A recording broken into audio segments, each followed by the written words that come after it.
I know that most people, like myself, can't afford therapy, so we go to Instagram. And right now, Instagram is saying that I am in the OCD kind of area, so I kind of get it. I get it.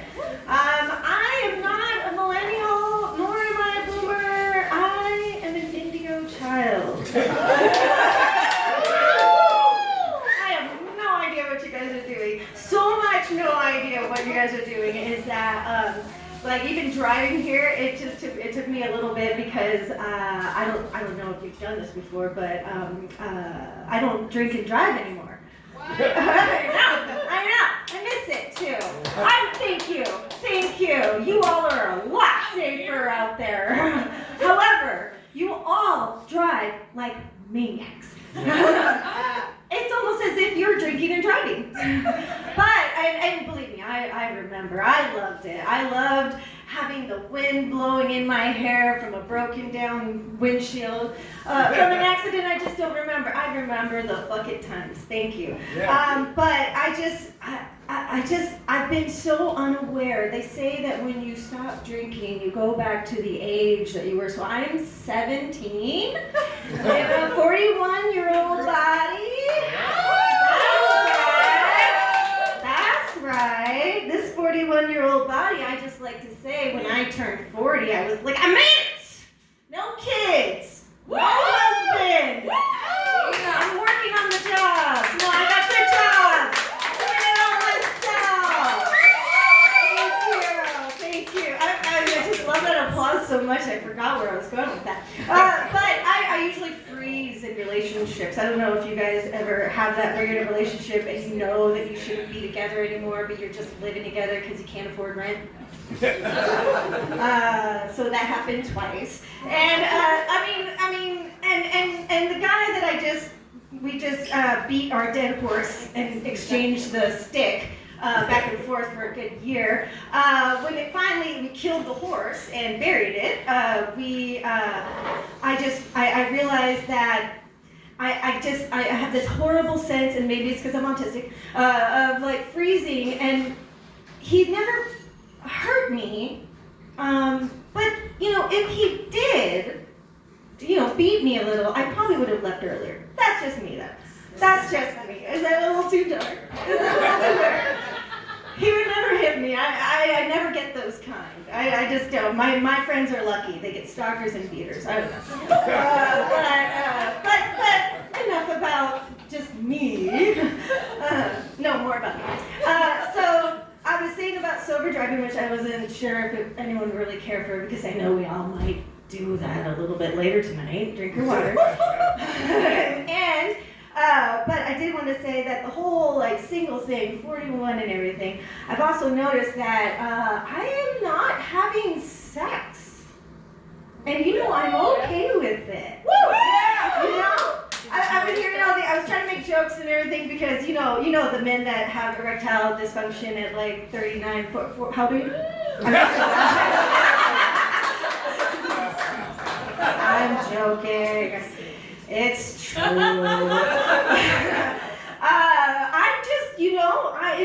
It's not me. I just think that I used sex when I was drunk, and so I'm not drunk anymore. Now I'm just was I asexual the whole time? Yeah. I don't know. Maybe I have to fuck someone to get it. I don't know. But other than that, I just feel like my loins are just bored. They're just I have a yawny.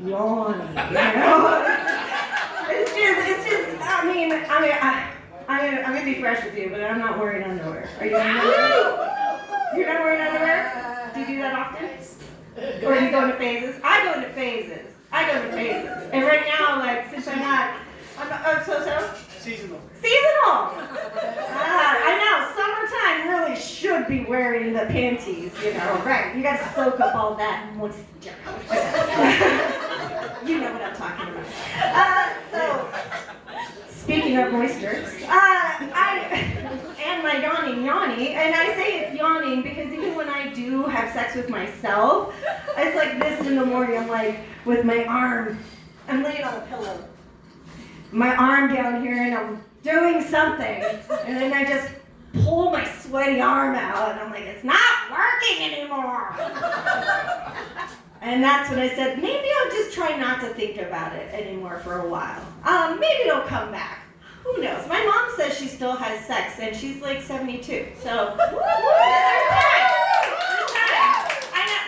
I bring up my mom because she's fucking amazing, and I wish you all could meet her. But she is like on her way back to Mexico, and I only mention this because she's like a woman of her words.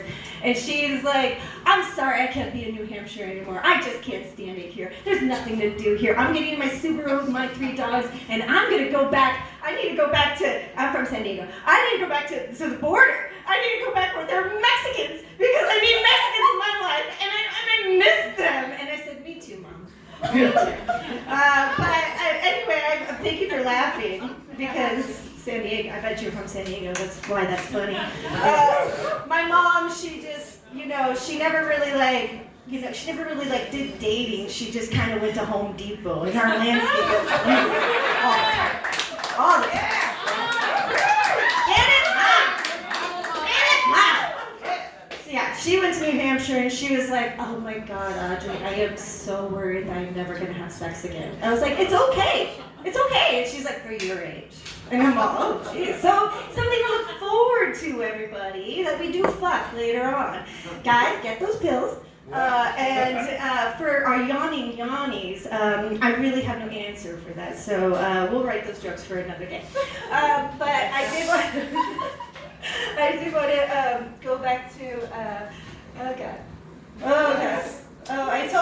You guys didn't laugh at the beating joke and everything. So I was like, oh God. So I have to go to the nicer jokes over here. But anyway, I wanted to say, thank you. Oh my God, don't steal my jokes. Don't steal my jokes. I wanted to say about drinking and driving. Back to that, because that was my main subject. As I wrote down, it says stay on subject. And with drinking and driving, let's not talk about drinking and driving. We all know that we're going to do that. But I will say, when you're sober, certain things come to light that you knew were always there. You just, like, sometimes you like to steal things. I'm sorry, what? You like a little kleptomania that happens. And I don't steal from people, per se. I personally, two things that I steal. And I think you all should thank me for, like, the environment. But I'll tell you the first one, which is I am the person at your job that eats your food. Yeah! You left it there. Were you drunk? For a week. You know what? I'm sorry. I never ate when I was drinking. I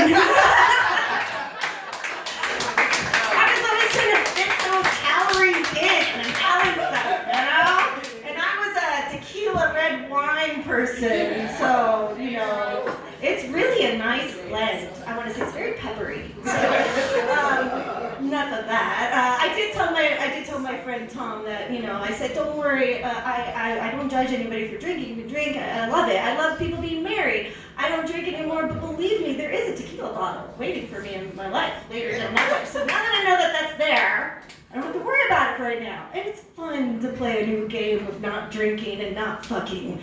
It's fun to think about that all the time.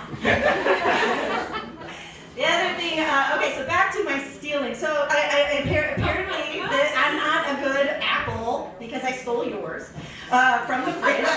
And it's just most of the time I know people's schedules, and I would work in different jobs because I can't do 5 days a week. I can barely tolerate 3 with the same people. Try it. It's great to have variety. Ooh, you don't get into too much drama, except when you steal their food.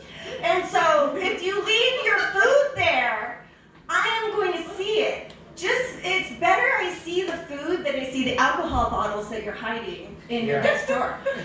Because I know they're there too. But since I don't drink anymore, I don't pay attention to that. And my focus is now on, I need room in this fridge. How does that happen? So-and-so is working. She just went to Asian Garden, and I know that she gets the same wonton soup that I like. Say you can't eat wonton soup in a fridge. And it's already past lunchtime, so you know that they're going to leave and they're not going to be here tomorrow. So you know what I'm going to do? I'm going to take that home and not let it go to waste. Yeah. The environment. to go after your food, but I know your personality, and I know your character. And sometimes people will just buy food so they can go be social with anybody. And I know that, so then I go and steal the food. Or I recover the food. I rescue it. Yes. I rescue it. The other thing I like to steal is, it's not stealing. It's a lost and found. Now, I did do that when I was drunk. That's how I found out this awesome gig. Finding like coats, sunglasses. Rehoming. In this bar, when I used to work here and get drunk here all the time. My first stand-up was right here. In this bar, I was drinking and I was just like, oh, you know what I'm gonna do? I'm fucking cold. And so I go like at Gary's. Anyone at Gary's? It was not in this bar, sorry, Gary's. I stole from everyone's lost and found. In Gary's, I would walk over, and then I would be like standing by the bathroom, and you don't know this, but there's a lost and found box right there. And I have taken home many a jacket. I actually took a jacket that I gave to an ex-boyfriend. And maybe that's why I'm single. Well, then that's enough of me, everybody. And thank you very much for listening to